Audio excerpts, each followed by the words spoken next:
냠제 점보도 유미종 또는 점보가 자다 다그러 다른 전도 실문도 또만도 제잔라기 숑살.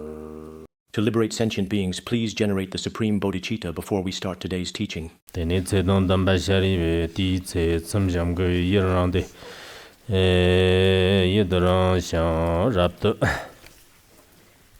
rapta garte gadan yiddevar kine pchundan de la pchundan de la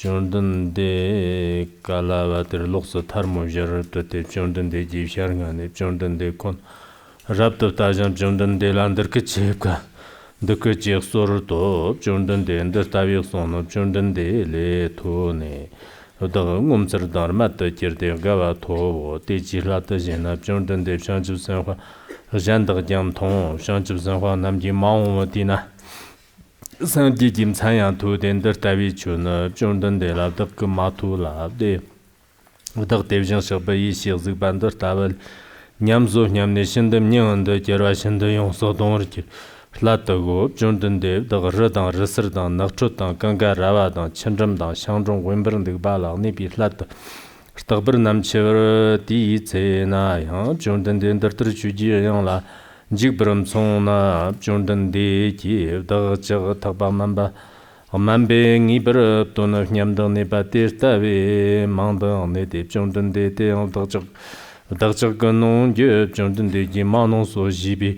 ce da te nyamda sem so ti cha la ta ji na gang da pchundan de ji la na me pa yang da bar zo ba shan chip tsam de yang da ba phir yang da phir ji chu tamba son wa dagchag ki nyad na no pchundan de dagchag kyang chundar taban yalangi bram jongren jerwa ji na pchundan de shanchib san hwa ma cho bara pchundan de ji dembur gong de shapa de dagchag ko ma to de ran tabs yang de ro shbe chu tamba togmar son ba nyet tu ne zong jang gom de sam jang yela zong pchundan de dagnyal la dagchag tertrin gyo pe mang de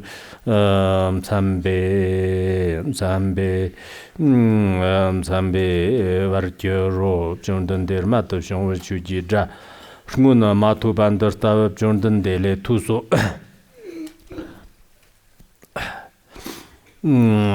pchundan de mato shongwa chuji dra nguna matu bandar tawa pchundan de le tube pchundan de Tang dagam nyangan len de ba tobe tse pchundan de tang daga sarvar kirdo pchundan de daga yongsam nyangan len de so pchundan de daga grab chumba tobo pchundan de tang daga pchundan de jitre ji togo te jitre jarne jiba chule jiba chu jitre chu ji ugorkir sho ba chu ji chibar de tang daga yongsam dongwa dang char lo teni tse dang damba shariwe di tse pchundan de la tsiksib chapi dadag sordo jana tuni tsambar rafki de namjin chimbo daga ngumzir jir dala tesum nayang chiman jo takpam chungdar dagna yongman ji derog shigbi songde ngumzir de chogchir namji tesum nyan sar zagba zallab dagkim nyan jang songtu pe na tamchid sarwarin gir daglag neshan panzan chiwa dang nagzir chota ganga xiangrong dang Rādāng rāsara nēpar kirwa tse sāmbānda dāng nījī jīs sēma zāqba mēpa chūsum tsōngba lā dārtar kāngsum bāyī chūjīm chō māwōng tī nār tōmbar māngirwa kēmāw dāng nār dīgba sēmgī līm tsōngba chōg nāng lānab dāng mōng bē dāng nā samchir sāg nīm tsānlī nyam xir ki kā tōm dōgyāng rābda rtōn rtōb dāng nām tarandar tāgan lī nyam tabā chēmbō huishid zāmbō kāng chōgō rāba tāmbab gyāchī tsāngwā dāng Kaya mandre bayi jo gangrang kaya mandre bayi jo ji chu dele jema dagzig nyamjang le jiten pamba tukzi kyodom tong ne duglam chi chig ne bi ce ma chig yi shi sam ji me kebele jema dang no lijir number se derter mangdor number sem bayi gumbo du dam chai yang ve parnjir gombo tigdam tsayang weber dale dagna nyamsam manyam ji pchundan de la rejik jirnyam kit Rejik Jernim Jet Rejik Jernim Jet Shanchu San Hua Mambo Jandaglan Jitin Jimbi Topam Tony Sir Jarwan Jarwa Wambo Dagna Tesim Jan Dugnam Samurtag the Division the Yishi Tagmed Chajan Zagmepa Jarvi Shanchu Nyamburg Sombe Na the Nat Dimburg Gonde Somba Ji Sanji Chun the Tuni Dagzo Ngonche dagna stala chagjerpa martag janjib kuru kundur jyo te nim gumbo dak psam kena ne stawa joshir nyan de barak son stawa jirwa te dag kanle jor da kurtumba ni kyan chutu te dev shirab dagna nyan de nyam de nyan de jib jiwa te ma tag kanse san ji semchang zor jirde lhamo nojin chumbum danda dara samchir sa nim sanjig zigdan ba te se malim nyan de jir Harjin Jigtin Nam Jim Dunda Yang Concept Dagna Shanjim Cholong Tan Song Tu Dagna Teram Nyangande Dartar Lomsem Kanjang Number Sar Togmar Number and Jimbi Song Tu Ne Sander Sanji Chapshet Ngomcher Ne End of the Yarkaship Mayan Chang Tertar Dagna Vaxi Stopke So Kungatsenar Jedang Jernam Dang Huishet Shia Chapter Namji Yang Sanji Shanjim Chokde Chukde Nipper Tana Tene Dana Chuto Tesum Jar Kanse Dala Sanji Shiva Ton Nyangana Yonde Jarin Debra Joto Tavam Ke Pala Raptor Nini Kang Teta Kangi Kyang Chunda Raptor Shandav Shada Mamjun Sanji Mandan Jirtena Tundam Zigba Kantag Jigbar Nam Tavlam Keba Yayi Ranga Chu Shindur Tumber Jirjan Terter and Chat Terter Chunyu Shoba Chandra Var Kabne Shua Tsunchud Raftan Jang Chujin Korlo Chandra Chujim Kin Jirter Chuji Chujit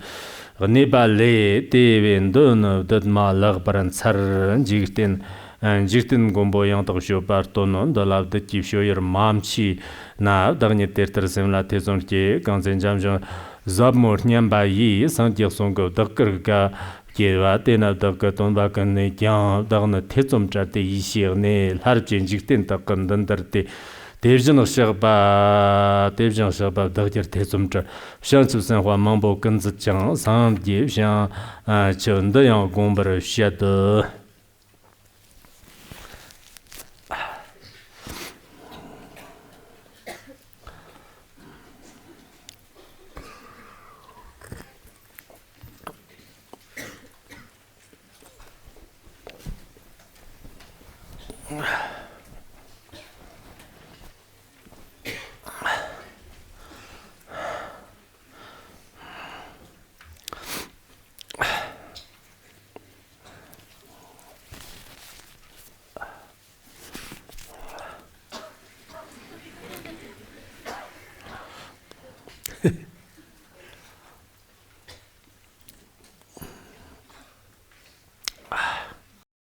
Today we are going to talk extensively about the profound ancient Lotus Sutra again, together.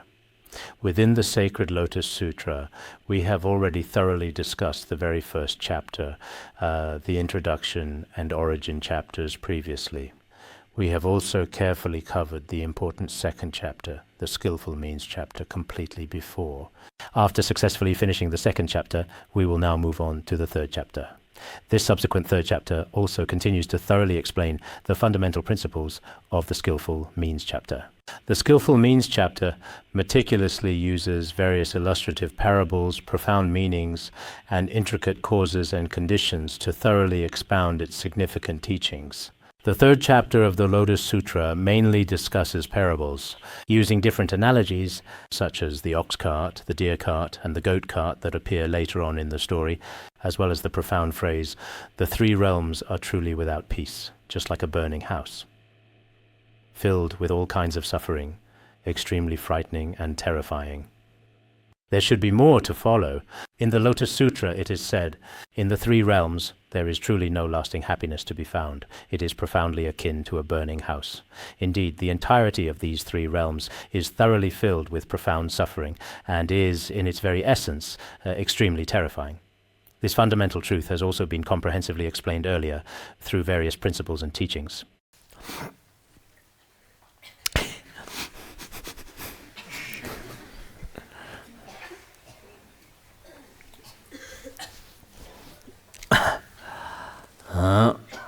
Now, moving on, because we just discussed earlier, the Buddha provisionally taught the three vehicles, which are distinct paths or approaches, to sentient beings, but ultimately expounded the profound and all-encompassing principle of the one vehicle, which represents the singular, ultimate truth. At this very special, profound moment in time, Shariputra was extremely delighted, completely filled with pure, overwhelming, heartfelt joy. He then respectfully stood up slowly and put his palms together in deep, sincere reverence, gazing intently and unwaveringly at the world-honored one's most dignified, sacred, beautiful countenance, at his most majestic and solemn, radiant, divine appearance, and respectfully addressed the Buddha in this particular way, speaking to him with great reverence. He said, "Today, in the esteemed presence of the world-honored one, I have indeed heard an exceptionally supreme and profound Dharma teaching. My heart is truly filled with immense joy and profound delight, an incomparable and boundless happiness. Such an extraordinary joy is something I have genuinely never experienced before."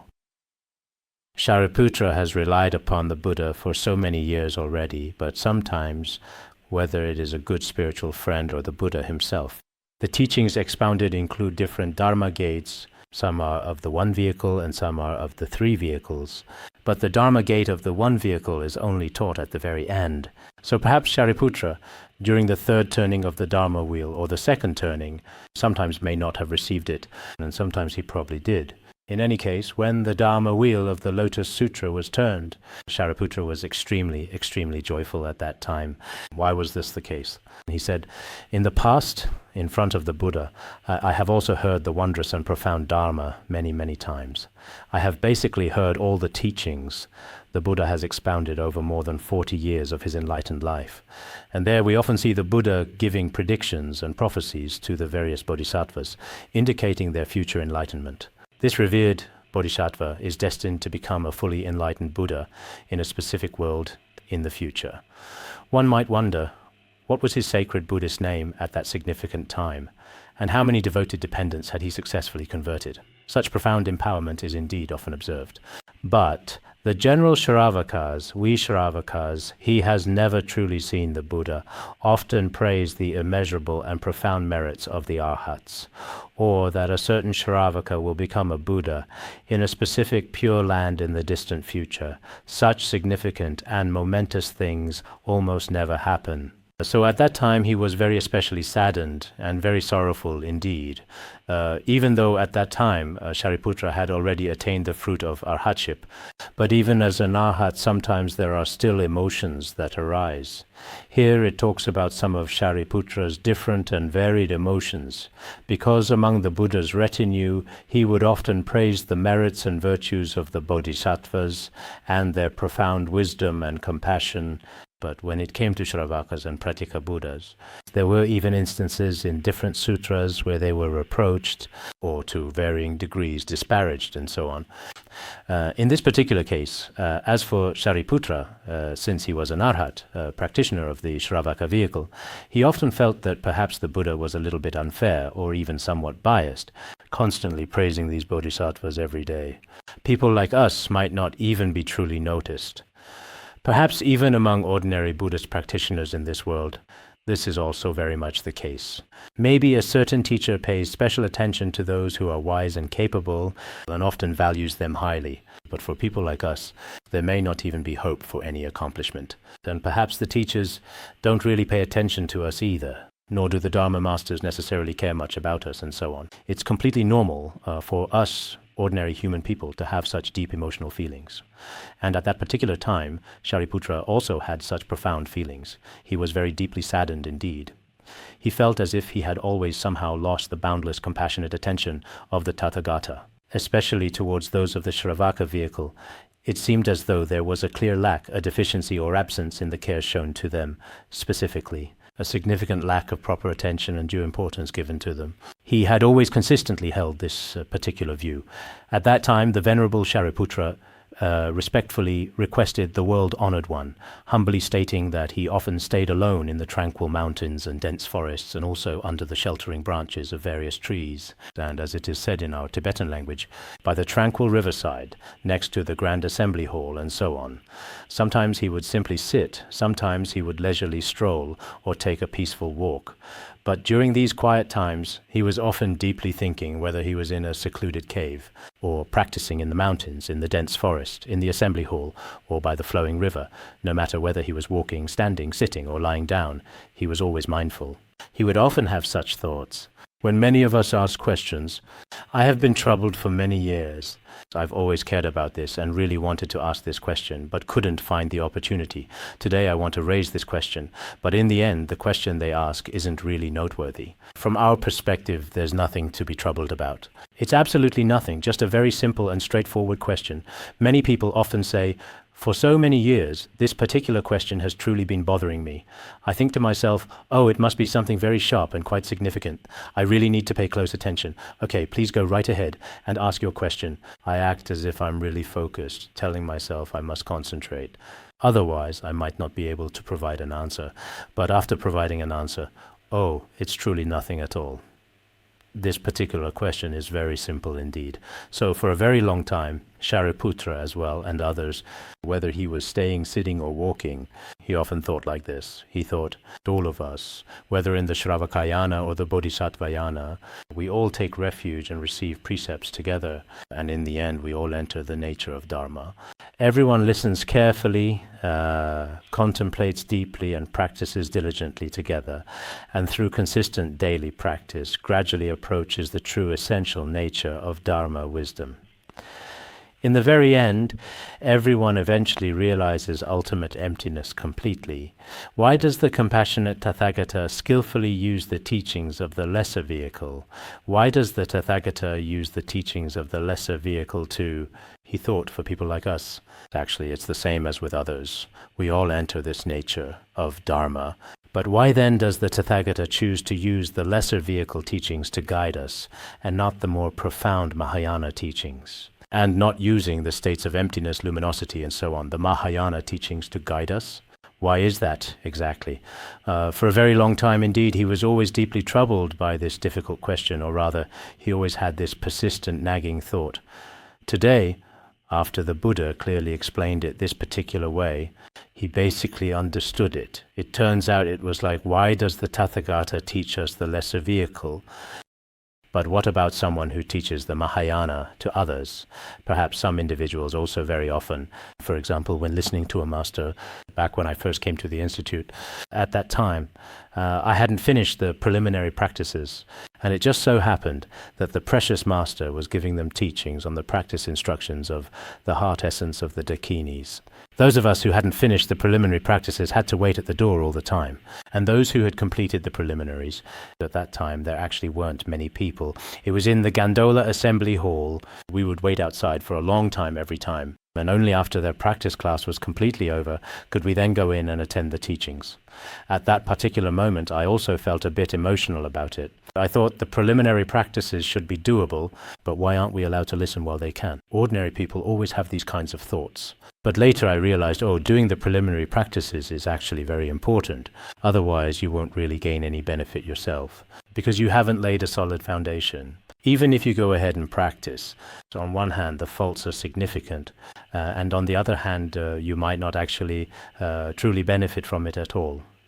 So at that particular time, Shariputra was also deeply thinking, wondering why exactly, even though we all entered the true nature of Dharma, the compassionate Buddha guides and liberates us through the specific teachings of the Hinayana. Later he realized that these were our own faults and mistakes, not the world-honored ones. At first it seemed as if he thought the world-honored one was being unfair or something like that. But later he realized that this was not the Buddha's problem. It should be our own problem. Why do we say this? Because if it is indeed the profound cause spoken of by us, specifically, to fully accomplish the supreme and perfect Anuttara Samyak Sambodhi, he explicitly stated, If we patiently wait for the absolutely right and opportune conditions to manifest, or if those essential conditions have already auspiciously arrived, what exactly are those crucial and necessary conditions that we are considering? To accomplish samyak sambodhi, that is, to attain enlightenment. If all the truly necessary conditions on our part are already completely and entirely fulfilled, these conditions refer to hearing or accepting and attaining samyak sambodhi, which is the perfect and complete enlightenment, then the Buddha would definitely use the profound and expansive Mahayana teachings to liberate us. But we have not yet truly understood the Buddha's incredibly skillful means and profound wisdom in his teachings. We are unable to grasp the Buddha's ultimate meaning. If our own faculties were truly mature, the Buddha could teach the one vehicle. This statement is rather difficult to understand, and many ancient masters did not explain it.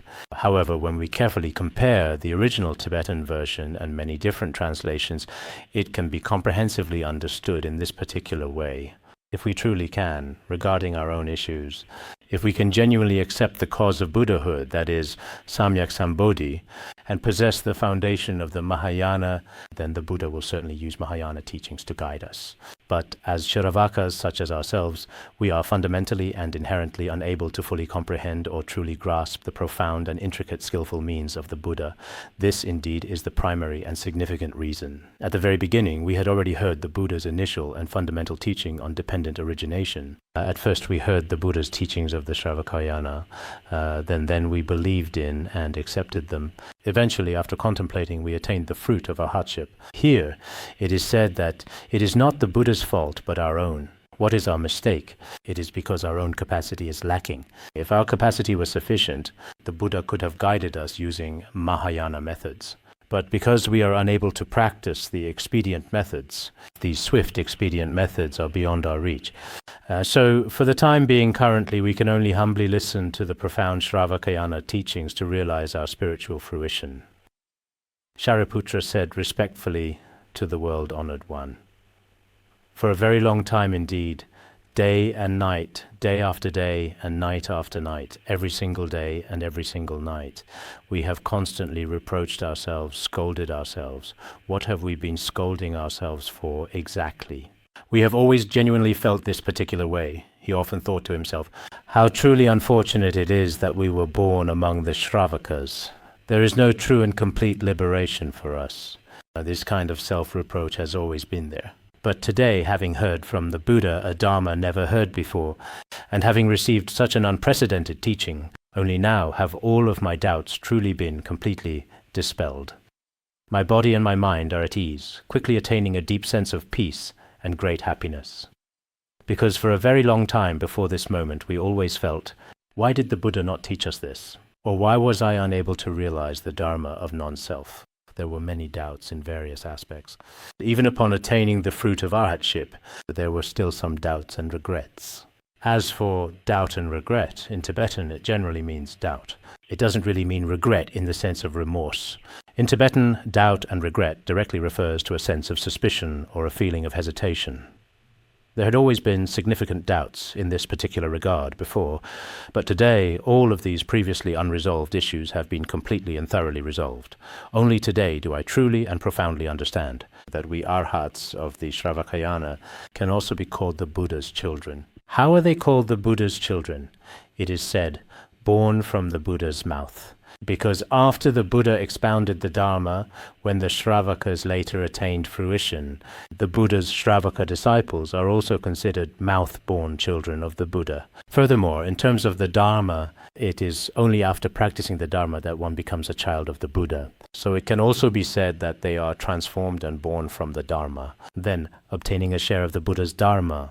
That is to say, they have received a true portion or share of the Buddha's teachings. As for the Buddha's teachings, we have all already shared in or truly received them completely. This is truly a wonderful, precious opportunity indeed for all. So in the prose section at the very beginning of the 3rd chapter here, Shariputra, standing respectfully in front of the compassionate Buddha, has his own personal. On the surface, it seems as if there is an arhat expressing to the Buddha some of his different emotions. Why does he often seem a bit sad? The reason for his sadness difference seems to be that we Śrāvakas have always felt very far behind the Bodhisattvas. But only today did I realize that the Bodhisattvas understand the one vehicle Dharma. And as for the Śrāvakas, at first, this kind of opportunity was not explained to them either. Now, this content briefly will be presented in a way that is even broader than the previous prose section. It will be restated in the form of verses. Shariputra wishes to once again proclaim it in a more elaborate and comprehensive verse form, as it is truly important.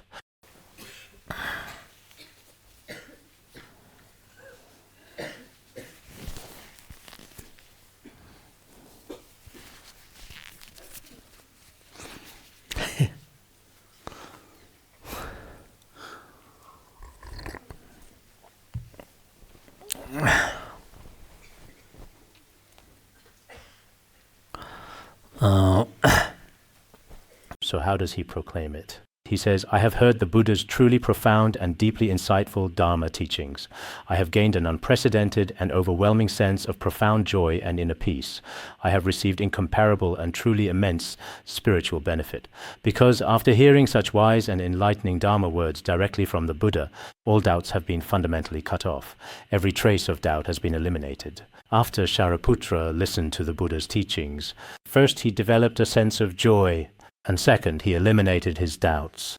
Many Dharma friends present here. Whether you are attending the class, either online or in person, the very first thing is to have a sense of joy when listening to the Dharma.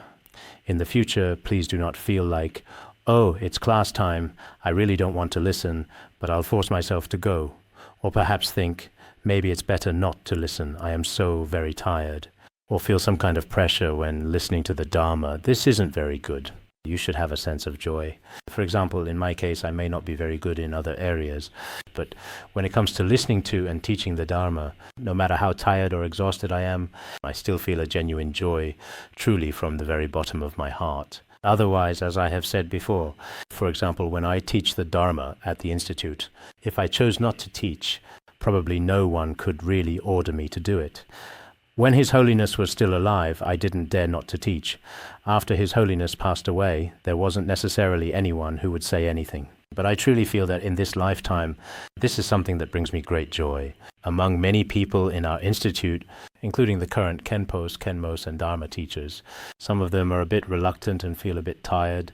Some of them, in the past, weren't doing so well and felt that teaching the Dharma was very exhausting. But later on, even now, no matter what, even if their health isn't good, they are still very interested in teaching the Dharma wherever they are.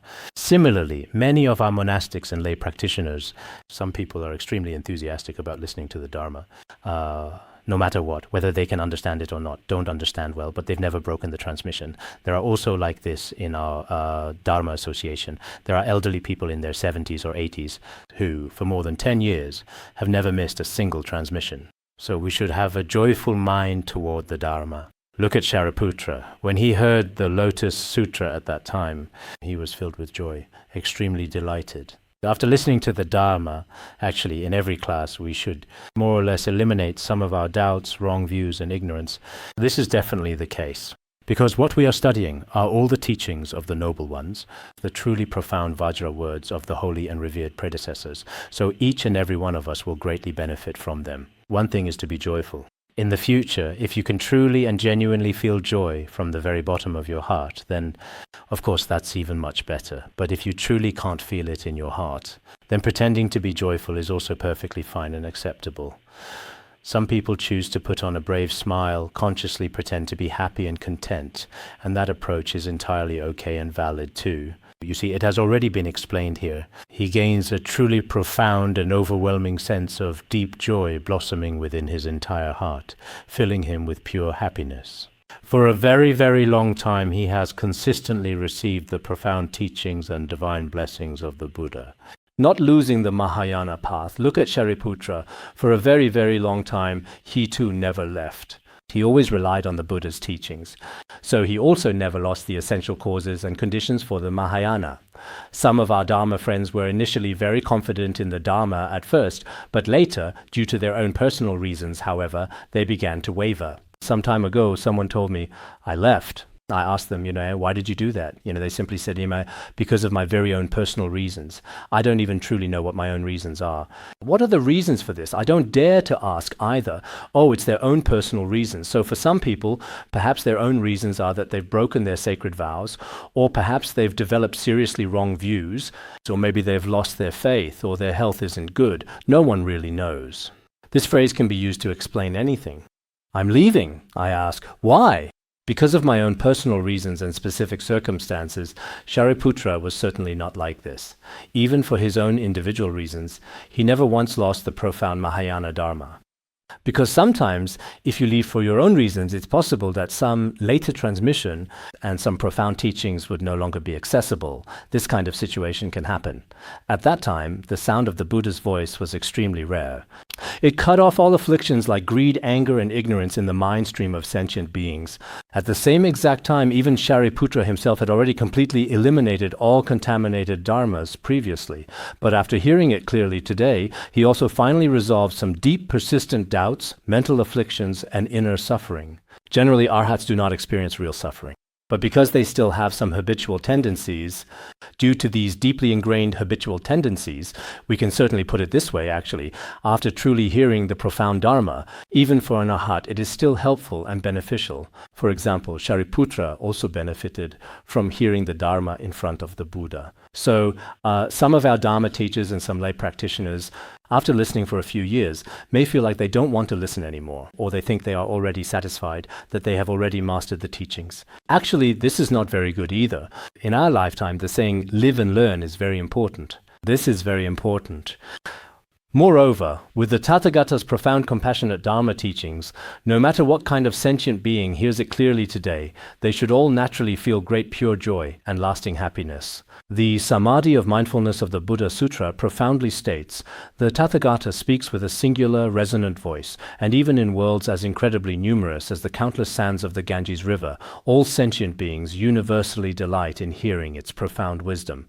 If the Tathagata speaks with a single, unifying voice, then even sentient beings, vast and innumerable as the sands of the Ganges, across countless boundless worlds, all experience immense joy and deep contentment upon hearing it. This is indeed the profound teaching of the Tathagata. So, when we transmit the sacred Dharma, we may only perceive human beings directly in front of us, but in actual reality, in countless other worlds, there are many more beings. Many sentient beings are greatly benefiting from it. This includes those specific times when some Dharma teachers are giving profound and insightful teachings. They shouldn't think that there is only one class of people in front of me. There are actually many, many non-human beings, including powerful asuras, and even some spies are present among those attentively listening to these profound teachings. This too represents a significant kind of karmic connection that binds them to this moment. You can't really tell from their appearance. Some individuals are distinctly wearing traditional monastic robes, while others have completely shaved heads. Nowadays, for instance, many contemporary movie actors, if they are portraying a sick person or perhaps a monk in a film, they'll shave their heads completely for the role. Or now there's another method where they don't actually shave their heads, but on the surface you can't tell at all. So in our group, it's quite possible that some people haven't actually shaved their heads, but they've used something else instead. So at a glance, it looks like their head is completely shaved. After a while, they just eventually take that completely off, comb their hair, and leave. There are people like that. So among countless sentient beings, there are also those who have heard the Dharma, but at the very least for them it's still planting good roots and is indeed very meaningful. Shariputra said, whether I am in a mountain valley or under the trees or, as mentioned earlier, in a sacred Dharma hall or by the tranquil river, whether sitting in quiet contemplation or walking with deliberate steps, he would always deeply contemplate in this profound way. How exactly did he contemplate? With a profound sigh of alas, a sound filled with deep regret, he would then intensely blame himself, reflecting on his actions and shortcomings with great introspection. Feeling that we, the Śrāvakas, are like deceiving ourselves and others, always.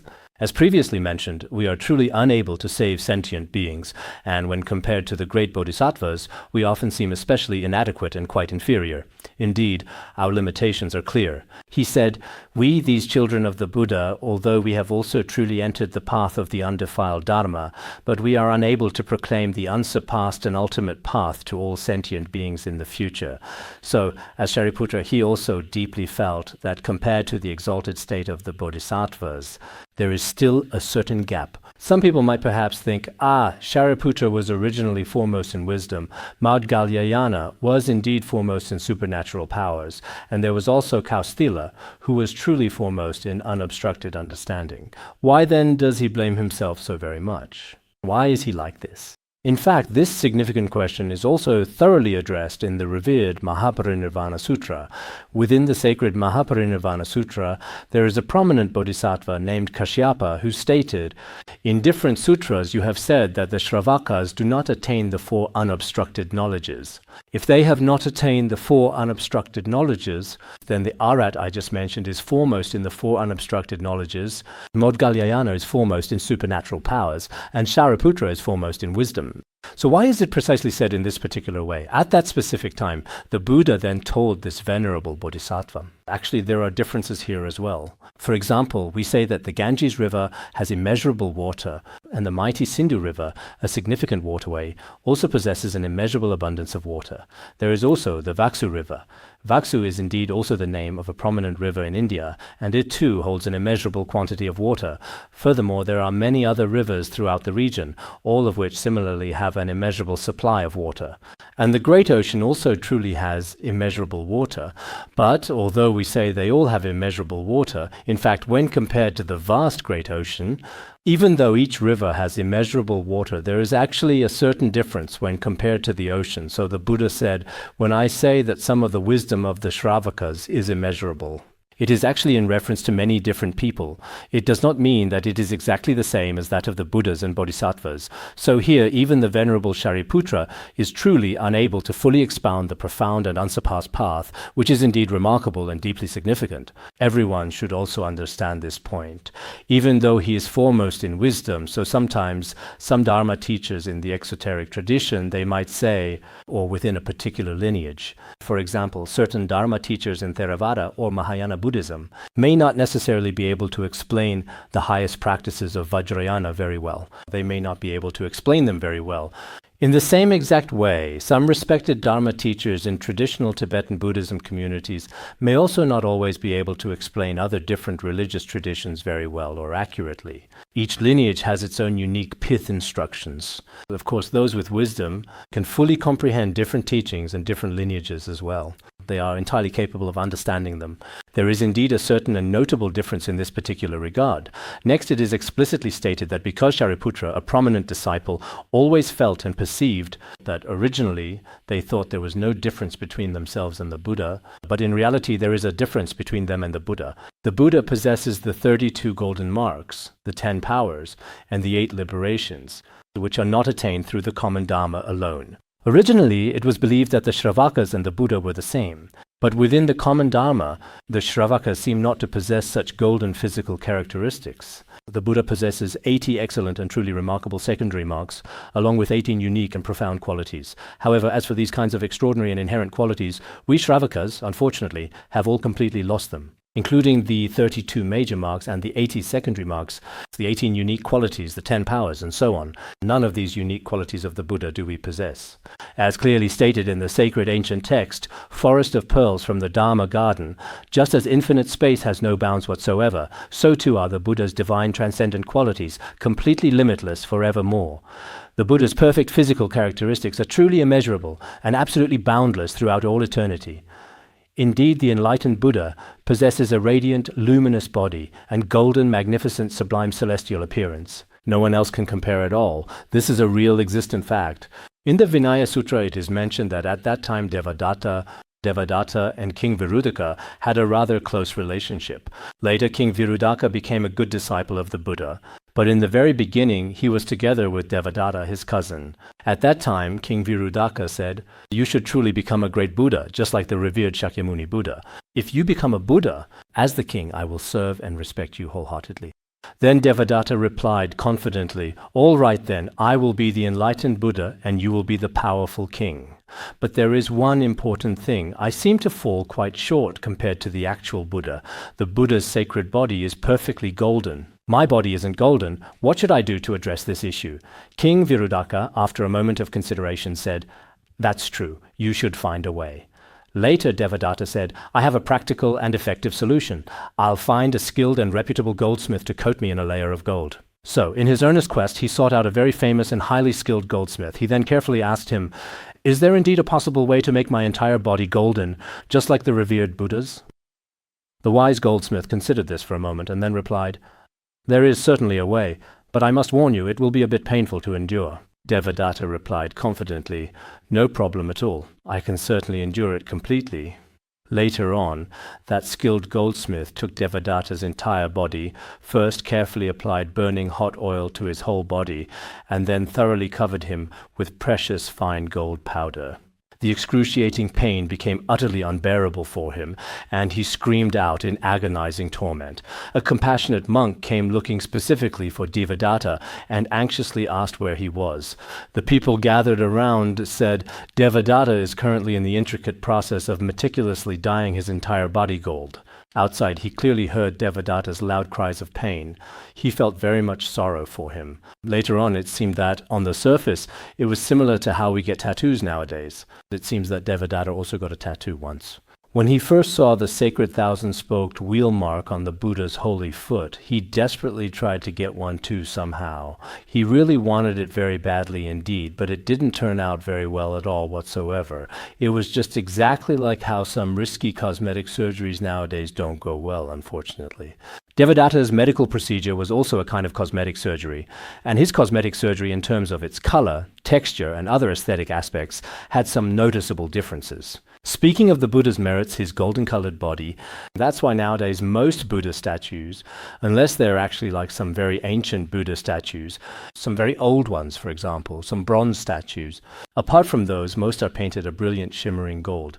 In this way, the merit is also very great, a truly magnificent and impressive golden statue. Even if it's just a small Buddha statue that you carry with you, a golden Buddha statue has a truly unique and very auspicious connection. So in various ancient sacred scriptures, whenever the Buddha is mentioned, his golden appearance is often described. At that time, Shariputra was still saying, "When I was traveling alone, I observed that among the assembled multitude, the Buddha was diligently teaching the profound Dharma and actively benefiting all sentient beings, and his excellent and virtuous name spread widely throughout the entire world. The beings he benefited were inconceivable in number, while we, the followers of the Śrāvaka vehicle, have unfortunately lost such significant benefits, so we ourselves truly feel that we are completely deceiving others and are not truly successful in our endeavors." He always believed that what he had realized was the same as what the Buddha had realized. From the perspective of their own tradition, it was identical. But if their realization was the same, why is it that the Buddha benefits countless sentient beings among all kinds of living beings, and the Buddha's inherent qualities are so supremely magnificent and truly awe-inspiring, and the Buddha's glorious fame is known throughout the entire world?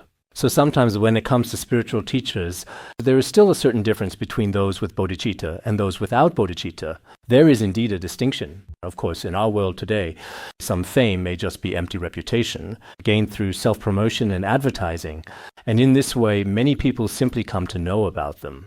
But for some, it is entirely due to the immense power of bodhicitta that they truly benefit and help countless sentient beings. For this reason, in the world, at that time, in that particular era, all kinds of sentient beings truly knew about them indeed. This too is due to certain causes and conditions. On the surface, it may seem that apart from their golden color and radiance, the Buddha and Shariputra had no major differences. In other respects, there were not many significant distinctions. However, because of the difference in their inner realization in the world, you see Shariputra indeed very often felt that among so many people he was simply not capable at all. But as for the enlightened Buddha, he was truly extraordinary and remarkable, because the compassionate Buddha possessed in addition a profound skillful means. As stated in the Mahaparinirvana Sutra, the language spoken by the Buddha included gentle words, harsh words, and also a combination of both gentle and harsh words. However, none of them were ever detrimental or harmful to sentient beings. He could guide and transform them according to their faith and their capacity. For some sentient beings, perhaps gentle words. For some sentient beings, only by displaying a wrathful appearance can they truly be helped. But for some Śrāvakas, they may only use one method. Therefore, the methods Śrāvakas use to benefit sentient beings are relatively limited. whereas the methods and skillful means that Buddhas and Bodhisattvas use to benefit sentient beings are extremely numerous. Their skillful and profound means are truly exceptional. So for all of us present here, when we are diligently working to benefit all sentient beings, even though we have not yet attained the supreme state of Buddhahood, nor have we reached the level of a first stage Bodhisattva or higher, but since we have already generated the bodhicitta of the Mahayana, in everything we do and think, we must always have an altruistic intention and conduct in our lives. In this way, gradually and imperceptibly, we ourselves will gradually mature in many different profound ways, becoming completely different from before, and we will also bring varying degrees of great benefit to all sentient beings everywhere possible. This is truly the most fundamental core idea of traditional Mahayana Buddhism indeed. At that precious moment, Shariputra said humbly and respectfully, "I too often think deeply about this day and night. Day and night I am always contemplating this." He thought deeply to himself, pondering, "I really want to ask this crucial question. Have we, as Śrāvakas, truly lost the inherent ability to effectively benefit all sentient beings? Or have we perhaps already forfeited the same profound merits and spiritual attainments as the enlightened Buddha himself?" He often pondered these profound and intricate questions constantly, delving deep into their philosophical implications.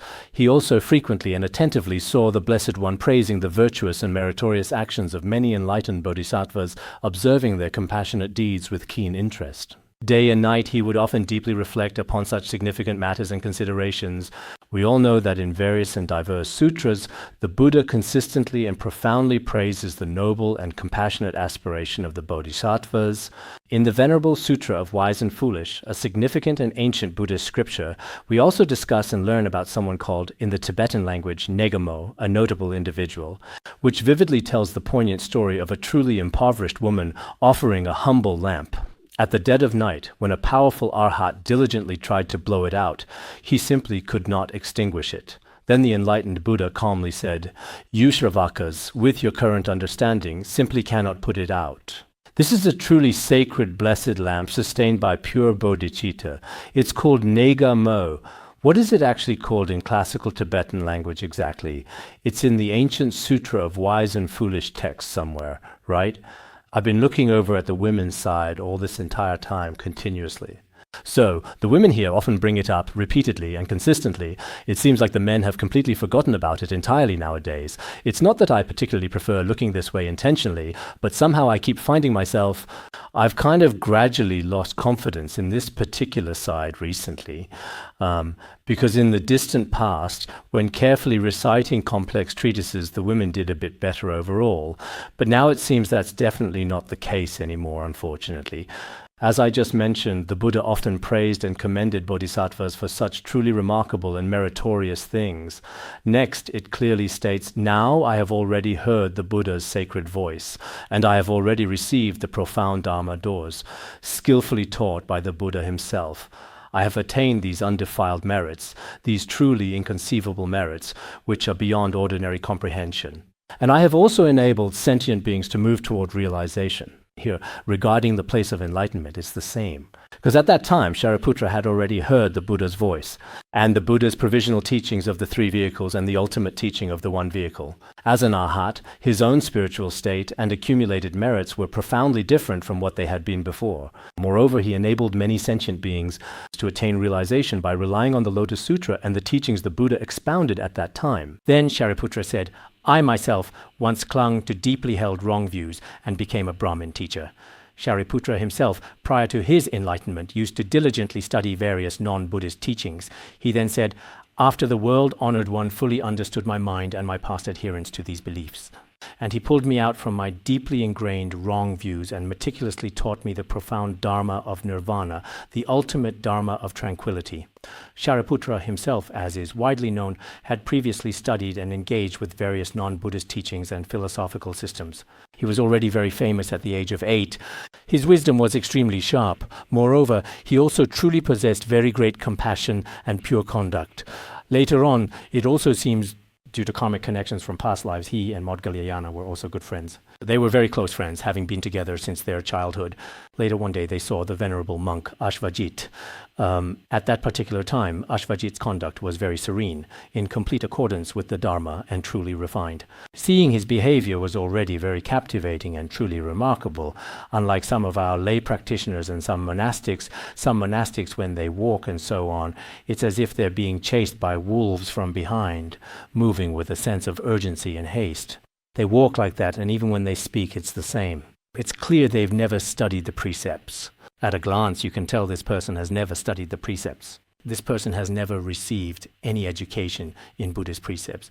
Whether it's the way they dress, the way they speak, or the way they walk, in many aspects it's quite obvious at a single glance. But Ashvajit was nothing like that at all.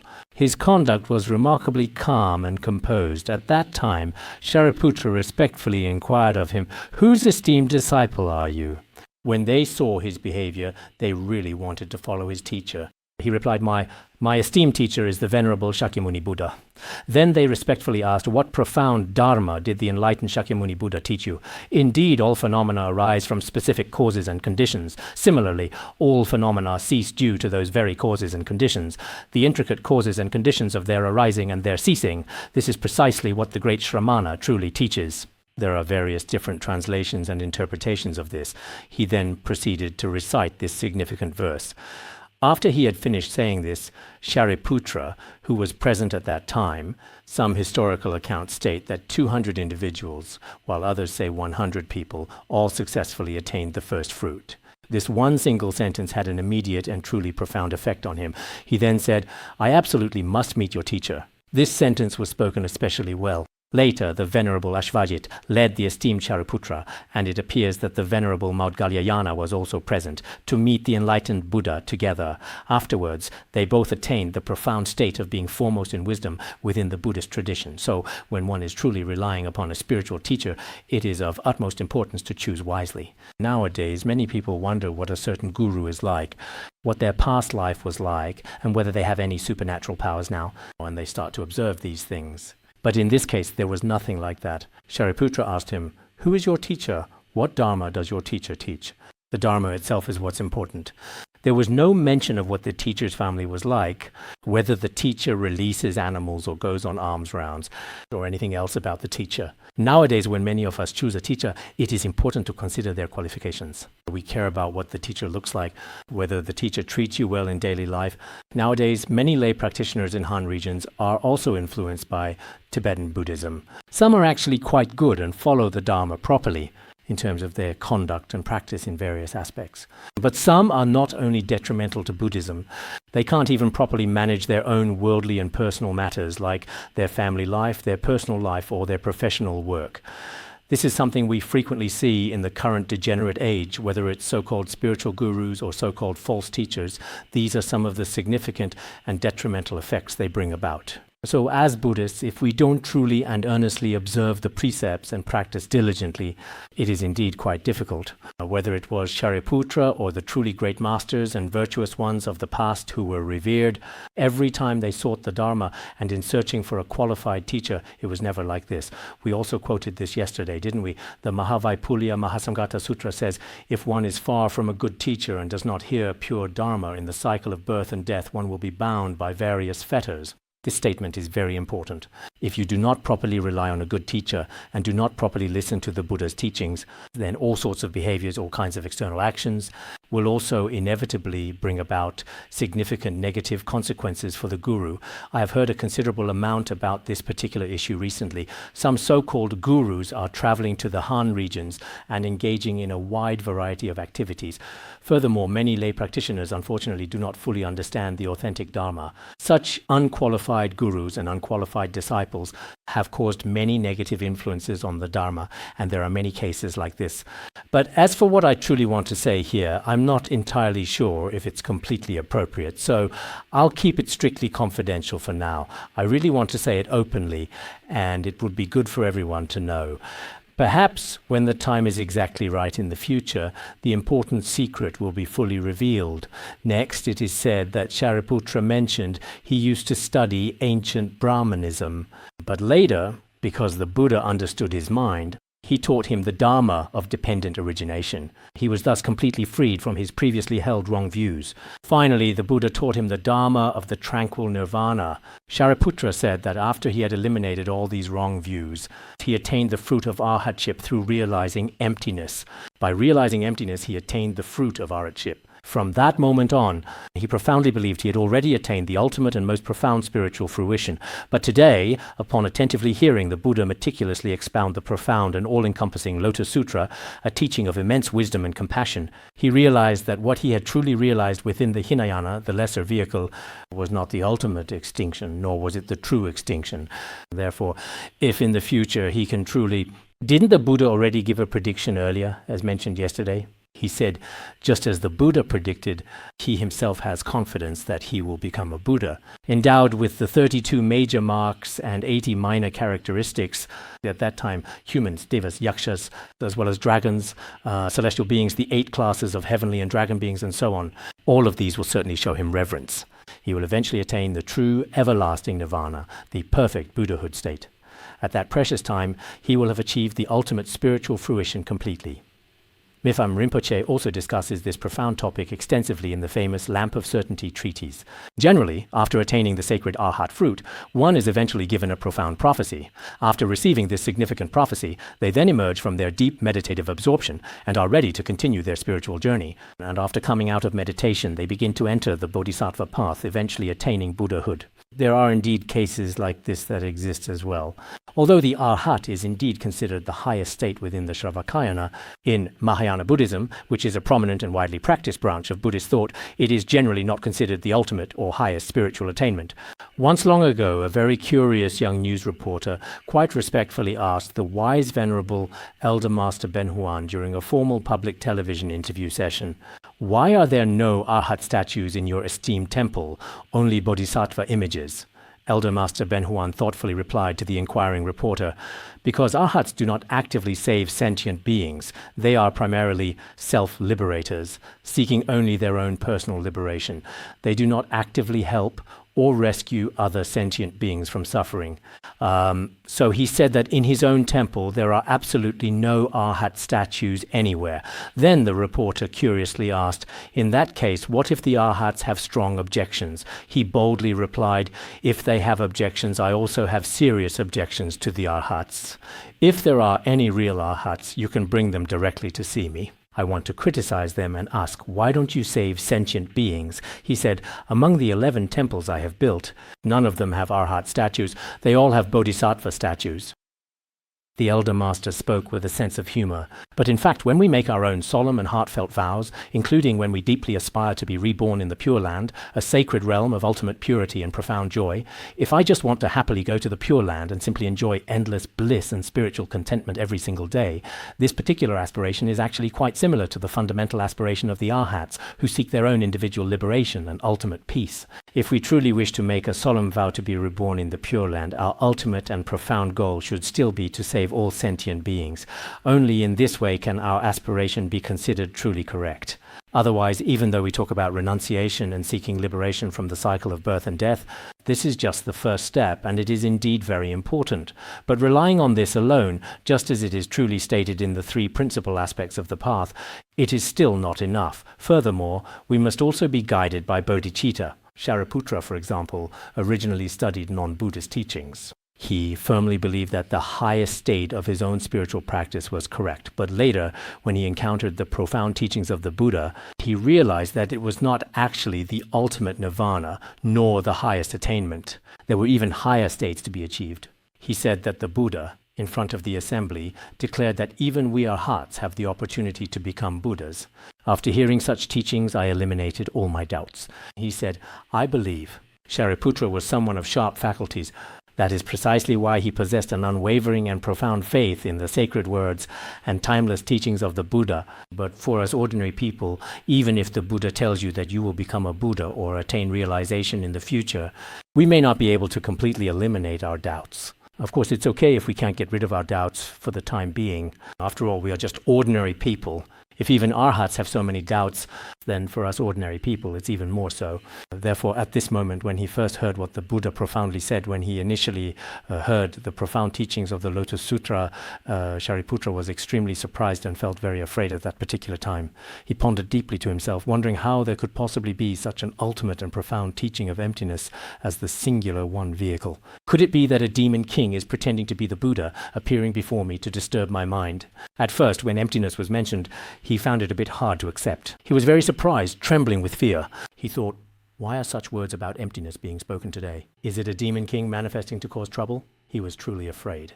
But later, he realized that the Buddha, through various causes and conditions and all kinds of analogies, and with all sorts of skillful means, expounded the Dharma to him. Only then did his mind truly settle down, becoming as calm and serene as the vast ocean. He no longer had any doubts about the Dharma he had heard.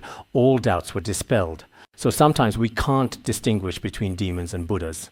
When we can't tell whether an experience is genuine or not. The Lamp for the Path to Liberation also mentions this, comparing it to filtering tea. Sometimes if our own inner state isn't very good, our original compassion and profound faith may gradually decline and even completely disappear. If you happen to see some Buddhas or some Yidams at that particular time, if your faith and wisdom then, including all doubts about the Dharma, are completely eliminated, then this indicates a true sign of realization, as has already been explained here. At first he had some doubts. When it comes to the emptiness of all phenomena, he felt a bit afraid. He thought maybe this isn't a real Buddha. But later he discovered that the Buddha used all kinds of analogies, which the demon king could not express.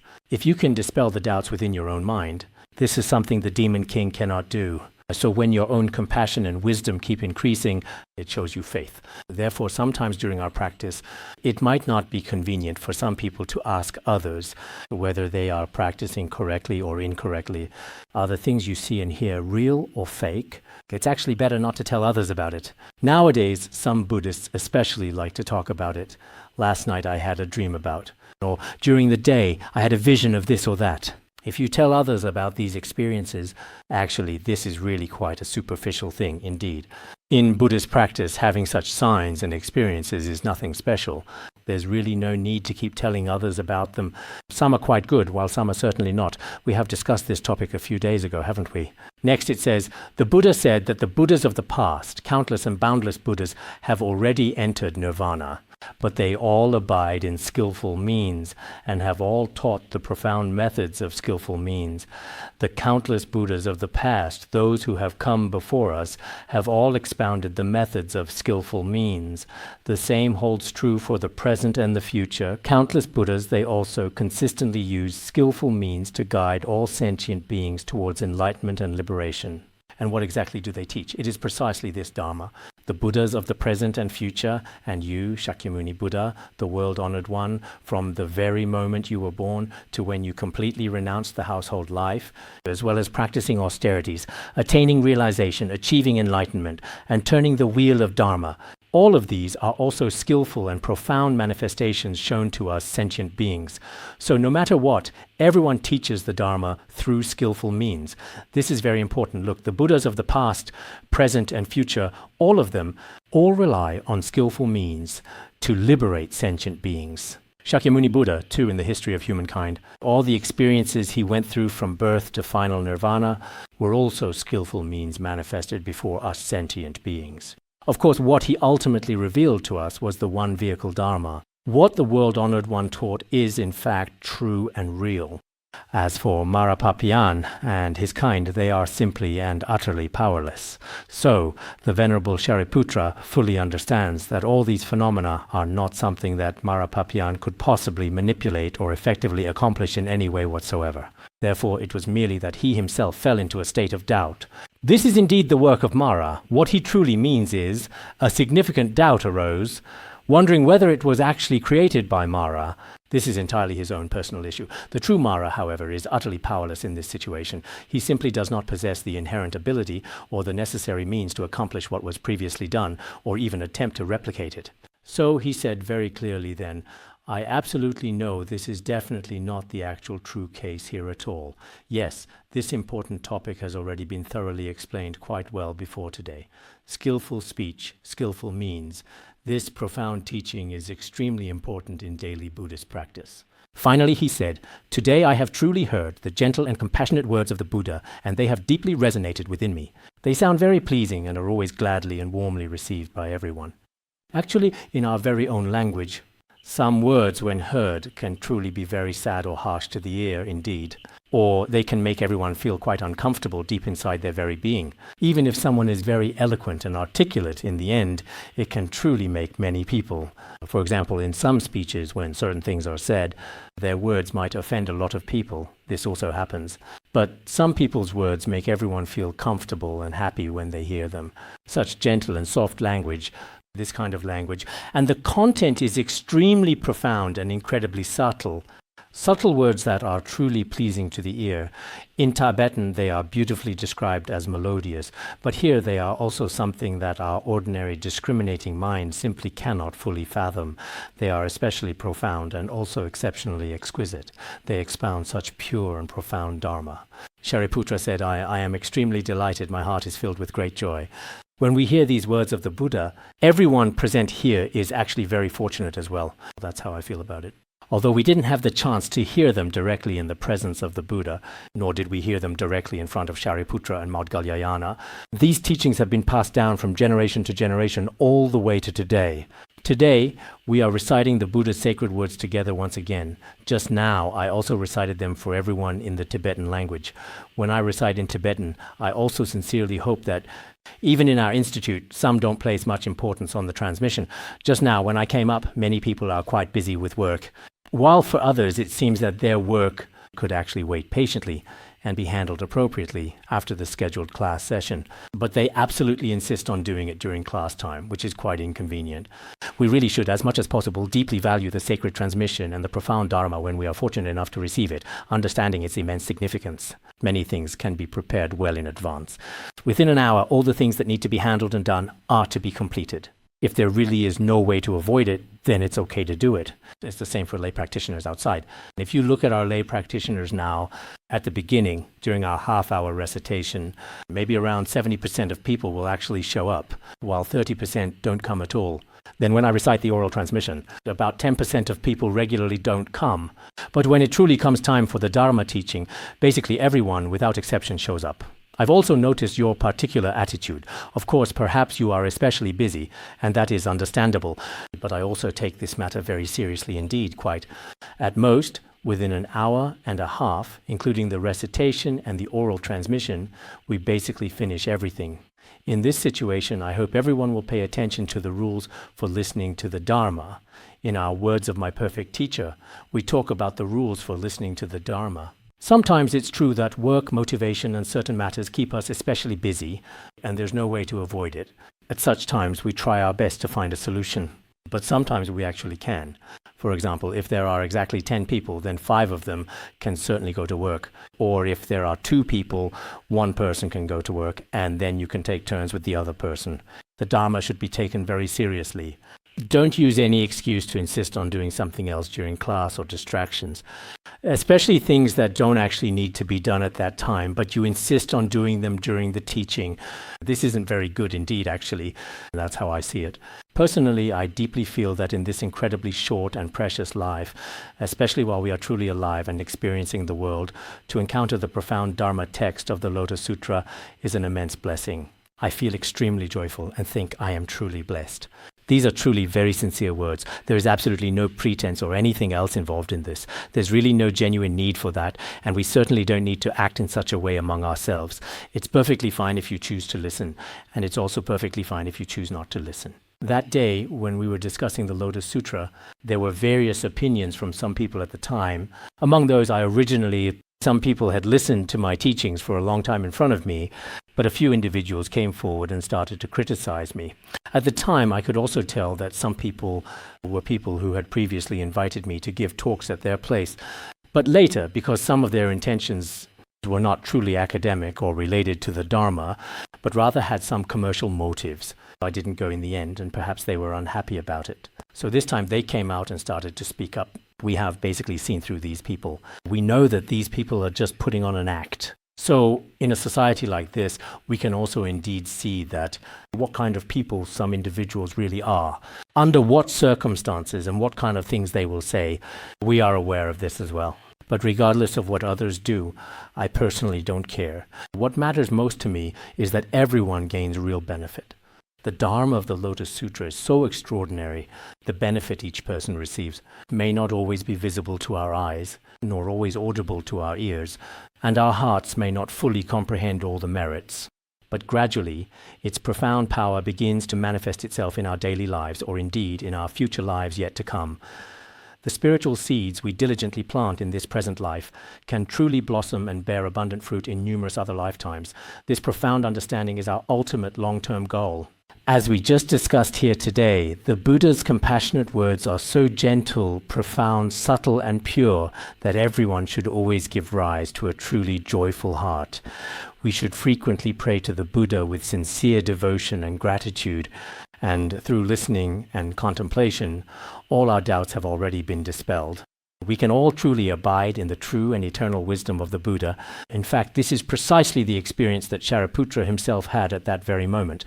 But for those of us who are present here now, it is indeed the same.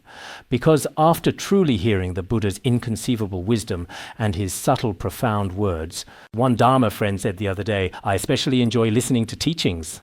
When listening to teachings, all afflictions are already pacified. I think this statement is very meaningful. Not to mention anything else, just during the time you are listening to the teachings, your wandering, discursive thoughts and all your ingrained bad habits will completely disappear.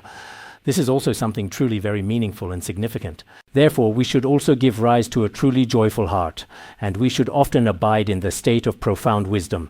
The very last sentence says, Shariputra said, "I will most definitely attain Buddhahood in the future.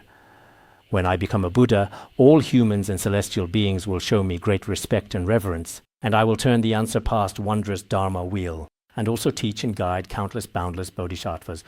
This is actually the Venerable Shariputra giving a prophecy to himself directly here. The Buddha himself did not give this particular prophecy. All right, we'll stop here for today now.